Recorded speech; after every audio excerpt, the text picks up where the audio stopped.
प्रभु की स्तुति हो। मेरे प्रियो, आज हम यहोशू की पुस्तक का अध्ययन करेंगे। आपने उत्पत्ति, निर्गमन, लेव्य व्यवस्था, गिनती और व्यवस्था विवरण की पुस्तकों को अवश्य ही पढ़ा अथवा सुना होगा, जिसे परमेश्वर के कहने पर मूसा ने लिखा था।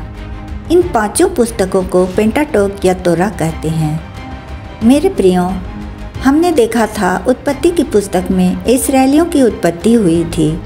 निर्गमन की पुस्तक में इस्राएलियों का दासत्व से छुटकारा पाना और सीनै पर्वत तक यात्रा करना, सीनै पर्वत पर परमेश्वर का अपने लोगों से वाचा बांधना और जीवन जीने के नैतिक, सामाजिक और धार्मिक नियम उन्हें प्राप्त हुए थे।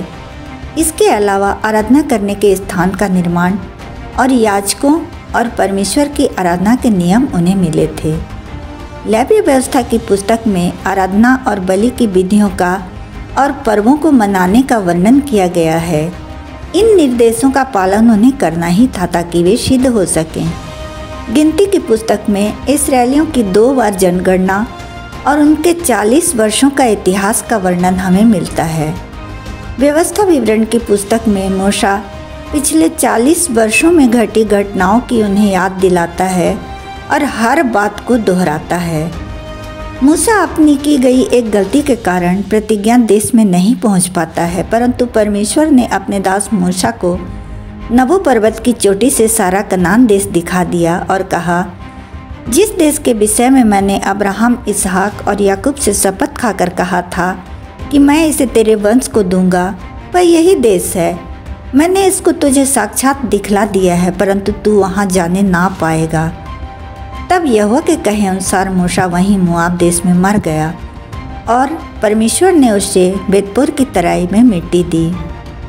यहोशू की पुस्तक में मूसा के उत्तराधिकारी यहोशू के नेतृत्व में कनान देश पर आक्रमण कर युद्ध करना और विजय प्राप्त करने का वर्णन मिलता है। यहोशू नून का पुत्र था और एप्रेम के गोत्र से था। उसका जन्म मिस्र के गोसेन देश में हुआ था, जहां इस्राएली परदेसी होकर अन्न की तलाश में गए थे, परंतु कालांतर में गुलाम बनकर रह गए थे। परमेश्वर ने अपने दास मूसा की अगुवाई में उन्हें वहां से स्वतंत्र किया। तब यहोशू भी उनके साथ आया और मूसा का सेवक बना। परमेश्वर ने उसे मूसा का उत्तराधिकारी बनाकर इस्राएल का नेतृत्व करने के लिए तैयार किया। यहोशू परमेश्वर के राह पर चलने वाला एक कुशल योद्धा था। उसने मूसा के आदेश पर अमालेकियों को हराया था। वह बुद्धिमानी की आत्मा से परिपूर्ण था, क्योंकि मूसा ने अपना हाथ उसके सिर पर रखकर उसका अभिषेक किया था और इस्राएली उस आज्ञा के अनुसार जो यहोवा ने मूसा को दी थी उसकी मानते रहे। मूसा की मृत्यु के बाद यहोवा ने यहोशू से कहा, मेरा दास मूसा मर गया है, इसलिए अब तू उठ, कमर बांध और इस सारी प्रजा समेत यरदन पार होकर उस देश को जा जिसे मैं इस्राएलियों को देता हूँ, और उस वचन के अनुसार जो मैंने मूसा को कहा, अर्थात जिस जिस स्थान पर तुम पाँव धरोगे वह सब मैं तुम्हें देता हूँ। मेरे प्रियो, परमेश्वर ने उन्हें वह देश देने की प्रतिज्ञा कर दी थी, परंतु उन्होंने अभी तक उस देश पर अधिकार प्राप्त नहीं किया था। अब वह उन्हें कहता है कि जहाँ जहाँ तुम पाँव धरोगे वह सारा क्षेत्र तुम्हारा हो जाएगा। यह पुस्तक हमें अपनी संपत्ति पर किस प्रकार अधिकार करना है यह बात सिखलाती है कि बिना संघर्ष किए अपना अधिकार प्राप्त नहीं होता है। यहाँ यहोशू के नेतृत्व में इस्राएलियों ने 7 वर्षों तक लगातार युद्ध किया। फिर भी जितनी भूमि यहोवा ने उन्हें दी थी उसके 10वें अंश पर ही वे अधिकार प्राप्त कर पाए। यहोवा ने कहा था, जंगल और उस लबानोन से लेकर परात महानद तक और सूर्यास्त की ओर महासमुद्र तक हित्तियों का सारा देश तुम्हारा भाग ठहरेगा। तेरे जीवन भर कोई तेरे सामने ठहर ना सकेगा। जैसे मैं मूसा के संग रहा वैसे ही तेरे संग भी रहूँगा, और ना तो मैं तुझे धोखा दूंगा और न तुझको छोड़ूंगा। व्यवस्था विवरण 31 अध्याय के 6 पद में भी यहोवा ने मूसा से यही बात कही थी, तू हिया बांध और दृढ़ हो, उनसे ना डर ना भयभीत हो, क्योंकि तेरे संग चलने वाला तेरा परमेश्वर यहोवा है। वह तुझको धोखा ना देगा और न छोड़ेगा। और यहाँ यहोवा यहोशू से वही बात दोहराता है जो उसने मूसा से कही थी कि हिया बांधकर दृढ़ हो जा, क्योंकि जिस देश के देने की शपथ मैंने इन लोगों के पूर्वजों से खाई थी उसका अधिकारी तू इन्हें करेगा। इतना हो कि तू हिया बांधकर और बहुत दृढ़ होकर जो व्यवस्था मेरे दास मूसा ने तुझे दी है उन सब के अनुसार करने में चौकसी करना, और उससे न तो दाहिने मुड़ना और न बाएं। तब जहाँ जहाँ तू जाएगा वहाँ वहाँ तेरा काम सफल होगा, अर्थात यहोशू को विजय की प्राप्ति होगी। व्यवस्था की यह पुस्तक तेरे चित्त से कभी न उतरने पाए, इसी में दिन रात ध्यान दिए रहना, और जो कुछ उसमें लिखा है उसके अनुसार तू सावधानी रखना, क्योंकि ऐसा करने से तेरे सब काम सफल होंगे और तेरा प्रभाव बढ़ेगा। क्या मैंने तुझे आज्ञा नहीं दी? अर्थात परमेश्वर यह बात उससे पहले भी कह चुका था कि हिम्मत रख और दृढ़ता से आगे बढ़, भय न खा और तेरा मन कच्चा ना हो, क्योंकि जहाँ जहाँ तू जाएगा वहाँ वहाँ तेरा परमेश्वर यहोवा तेरे संग रहेगा। मेरे प्रियो, यह बात परमेश्वर अपने सभी विश्वासियों से कहता है कि वे जहाँ भी परमेश्वर का नाम लेकर चलेंगे उनके सारे कार्य सफल होंगे। तब यहोशू ने प्रजा के सरदारों को आज्ञा दी, छावनी में इधर उधर जाकर प्रजा के लोगों को आज्ञा दो कि अपने अपने लिए भोजन तैयार कर रखो, क्योंकि 3 दिन के भीतर तुम्हें इस यरदन के पार उतरकर उस देश को अपने अधिकार में लेने के लिए जाना है जिसे तुम्हारा परमेश्वर यहोवा तुम्हारे अधिकार में देने वाला है। फिर यहोशू ने रूबेनियों, गादियों और मनश्शे के आधे गोत्र के लोगों से कहा, जो बात यहोवा के दास मूसा ने तुमसे कही थी कि तुम्हारा परमेश्वर यहोवा तुम्हें विश्राम देता है और यही देश तुम्हें देगा, उसकी सुधि करो। मेरे प्रियो, गिनती 32 अध्याय में आपने देखा इस्राएलियों के इन 2.5 गोत्रों ने मूसा से यरदन के इसी पार की भूमि को अपने नगर बसाने के लिए मांगा, क्योंकि उनके पास जानवर बहुत थे और वह स्थान उनके पशुओं के रहने योग्य देश था। मूसा ने इस शर्त के साथ वह देश उन्हें रहने के लिए दे दिया कि वे युद्ध में अपने भाइयों की सहायता करने यरदन के पार जाएंगे, और इसी बात की सुधि यहोशू उन्हें दिला रहा था कि तुम्हारी स्त्रियां, बाल बच्चे और पशु तो इस देश में रहें, परंतु तुम जो शूरवीर हो, पाँति बांधे हुए अपने भाइयों के आगे आगे पार उतर चलो और उनकी सहायता करो। और जब यहोवा उनको ऐसा विश्राम देगा जैसा वह तुम्हें दे चुका है, और वे भी तुम्हारे परमेश्वर यहोवा के दिए हुए देश के अधिकारी हो जाएंगे, तब तुम अपने अधिकार के देश में जो यहोवा के दास मूसा ने यरदन के इस पार पूर्व की ओर तुम्हें दिया है, लौटकर इसके अधिकारी हो जाना। तब उन्होंने यहोशू को उत्तर दिया, जो कुछ तूने हमें करने की आज्ञा दी है वह हम करेंगे, और जहाँ कहीं तू हमें भेजे वहाँ हम जाएंगे। जैसे हम सब बातों में मूसा की मानते थे वैसे ही तेरी भी माना करेंगे। इतना हो कि तेरा परमेश्वर यहोवा जैसे मूसा के संग रहता था वैसा ही तेरे संग भी रहे।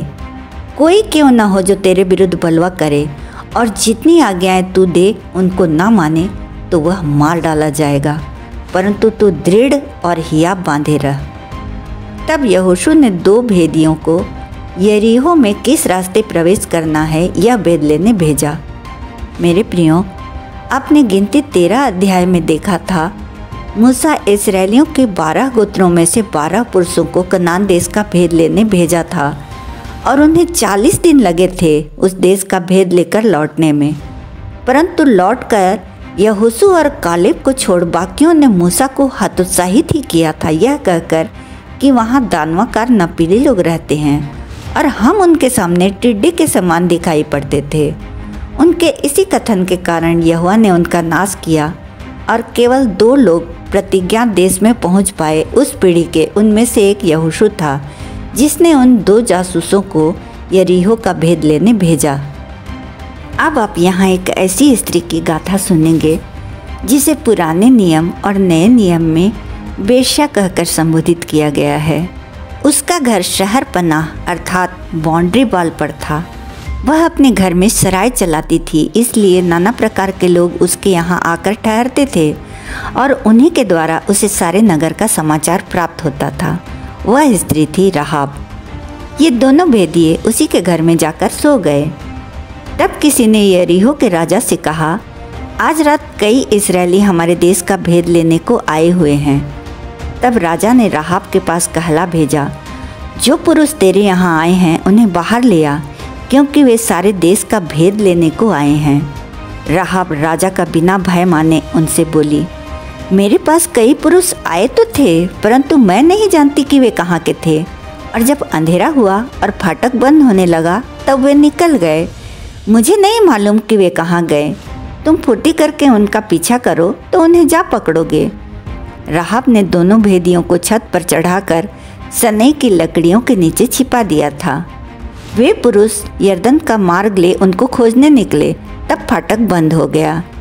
इधर दोनों जासूस लेटने भी ना पाए थे कि वह स्त्री छत पर इनके पास जाकर कहने लगी, मुझे तो निश्चय है कि यहोवा ने यह देश तुम्हें दिया है और तुम्हारा भय हमारे लोगों के मन में समाया है, और इस देश के सब निवासी तुम्हारे कारण घबरा रहे हैं, क्योंकि हमने सुना है कि यहोवा ने तुम्हारे मिस्र से निकलने के समय तुम्हारे सामने लाल समुद्र का जल सुखा दिया था। मेरे प्रियो, वह 40 वर्ष पहले हुई घटना का उल्लेख कर रही थी जिसे उसने किसी से सुना था। फिर उसने कहा, तुम लोगों ने सीहोन और ओग नामक यरदन पार रहने वाले एमोरियों के दोनों राजा का सत्यानाश कर डाला, और यह सुनते ही हमारा मन पिघल गया और तुम्हारे कारण किसी के जी में जी ना रहा, अर्थात सब उनसे भयभीत हो गए थे, क्योंकि तुम्हारा परमेश्वर यहोवा ऊपर के आकाश का और नीचे के पृथ्वी का परमेश्वर है।